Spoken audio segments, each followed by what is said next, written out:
Welcome back, everybody, to my bookshelf. Today, I felt like discussing a book I had just finished. I did a buddy read with one of my good pals, and we read Dark Matter by Blake Crouch. Now, for those of you who watched my first video that I published yesterday, this channel just started, and I've only read like vintage to super vintage sci-fi. Nothing modern like this, so I'm not trying to bait you with thinking that this channel is purely going to be about vintage sci-fi. It'll mostly, like 90%, be about vintage sci-fi, I would say, at least right now. But I felt like this was a good opportunity to discuss a book that I just read. It's fresh in my mind. I just had a good conversation with my friend who also just read it just yesterday. So everything's just kind of sitting right here, top of mind. And I wanted to talk about this because, you know, I don't really gravitate towards modern science fiction. I don't think it pulls me in like vintage science fiction does for some reason, and it might be aesthetics based.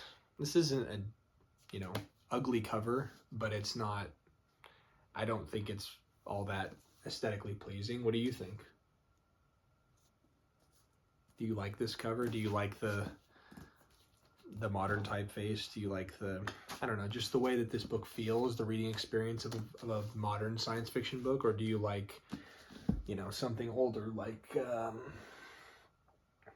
I don't know,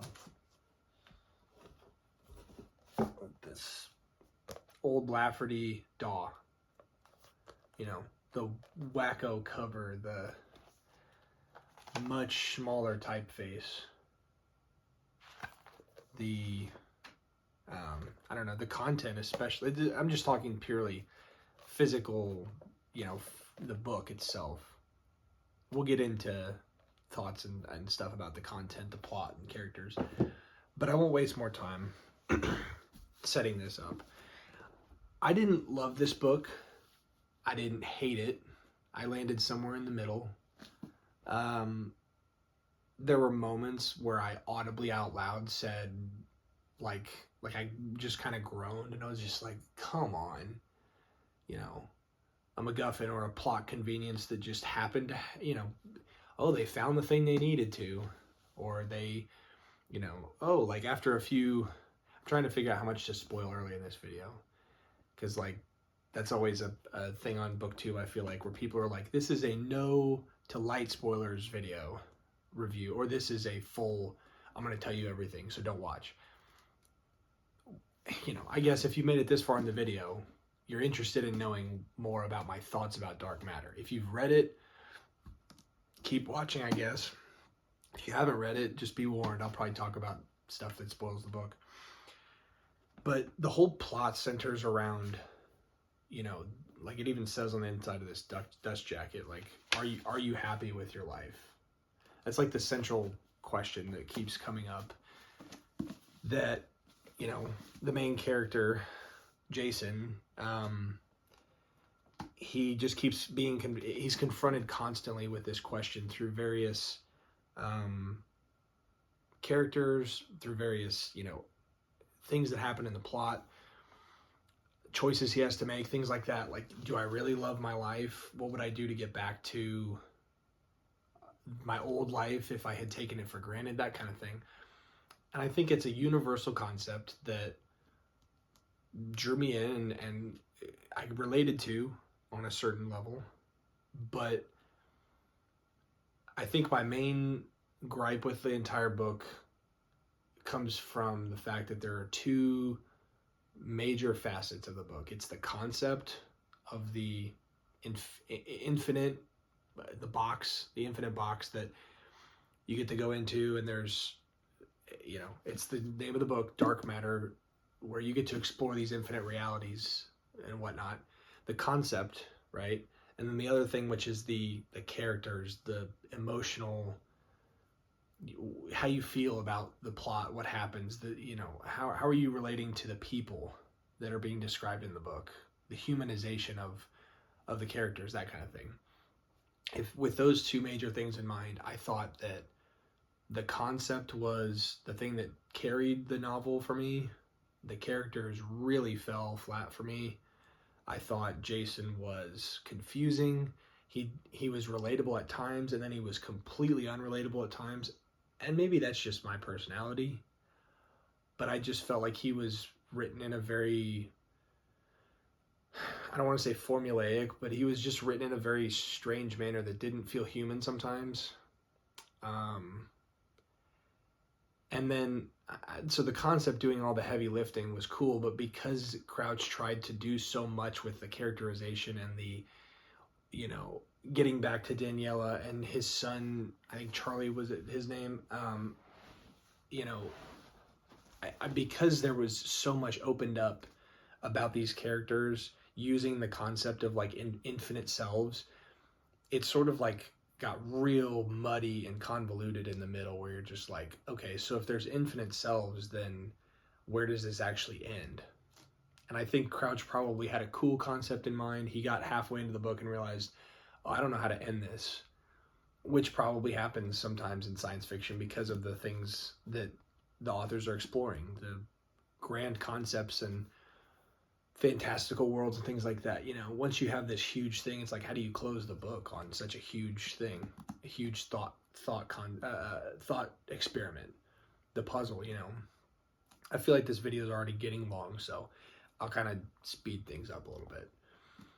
I related it, I talked to my friend yesterday, and I related it to why I liked the movie Tenet by Christopher Nolan. This is a personal thing, but the main character of that movie is called the protagonist. He doesn't have a name. And a couple of friends of mine said their beef with the movie was I didn't care about the characters at all. And I told them I thought that was the point.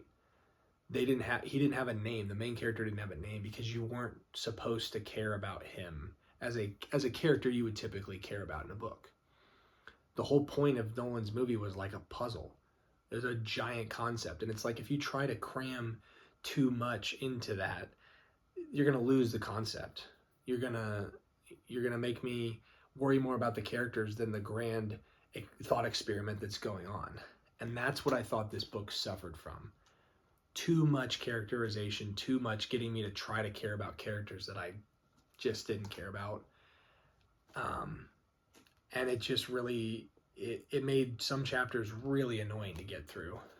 And that's another beef I had with it. It felt like it was written for TV. It was written to be a movie. I think that's a huge reason why I don't really read modern sci-fi, is it just feels like it's almost like the author is hoping that the writing will eventually be made into a show, which this was. And I don't have any problem with an author writing a book and it getting even more publicity and turned into, there's another interpretation on screen of their work. I'm not trying to get into that. But what I am saying is, if you're writing a novel or a series and you're writing it with the intention of it being turned into a movie or a TV show, I think that that's disingenuous to your book. And I am not trying to insinuate that Crouch did that, because I don't know if he did, but that's the way that the book read to me. Was very when Jason and Amanda are in one of the worlds that they visit of snow, and they're trapped in the sub-freezing temperatures. There's your snow episode. That's what one of my friends said. There's your snow episode. And I was like, you're right. When they went and visited the Daniela that was sick, I can't remember. It was like a post-apocalyptic kind of, not apocalypse. It was like, there was like a virus and everybody was sick and Daniela was on the verge of dying, and he has to help her as she, I won't say that because I'll probably get flagged on YouTube for talking about that. But Anyway, that word, or that scene, that felt like a whole episode, so to speak. It just felt like each of the little worlds that they visited was like, here's your episode here, here's your episode here, and I don't know, that bothered me. And again, I'm not trying to say that Crouch did that. I think it hurt my reading experience knowing that it was a TV show before I even cracked the spine open, you know. So I don't know. I could talk about it more, but I think those are my like stream of consciousness thoughts about this book. Would I recommend it? I don't know. I have opinions formed that aren't even my own, that are from other people on Booktube that I like their content. And so their opinions will say about other authors like Crouch or like Andy Weir, or like stories that are modern and sometimes cheaply written, it feels like, and whatnot. Those kinds of things have given me this like subconscious like disdain for modern sci-fi. Let me know what you think, because I know a whole bunch of you out there that if you watch this video, most likely you're interested in sci-fi. Most likely you've read both vintage and modern sci-fi. Tell me what you think, because this was like my first modern sci-fi in years. I haven't read anything like this in years. Before this, it was stuff like Foundation and Childhood's End, and you know, like those kinds of things. Foundational works to the science fiction genre. I wouldn't call this a foundational work to the science fiction genre. I give it maybe a 3 out of 5. It was enjoyable to read at times. I flew through it. The pacing is incredibly fast, so you could read it in a day, in one sitting if you'd like. It's not a slow burn, so I would say if you pick it up, just read it, see what you think. But anyway, those are my thoughts. I'll have more reviews on this channel, mostly, like I said, vintage sci-fi. The modern sci-fi will be few and far between, so if that's what you're here for, good. Anyway, that's Dark Matter. Let me know what you think. If you've read it in the comments, let me know. If you haven't, give it a try, let me know. I'm looking forward to hearing other people's thoughts on this. So with that, I will see you in the next one. Thank you for watching.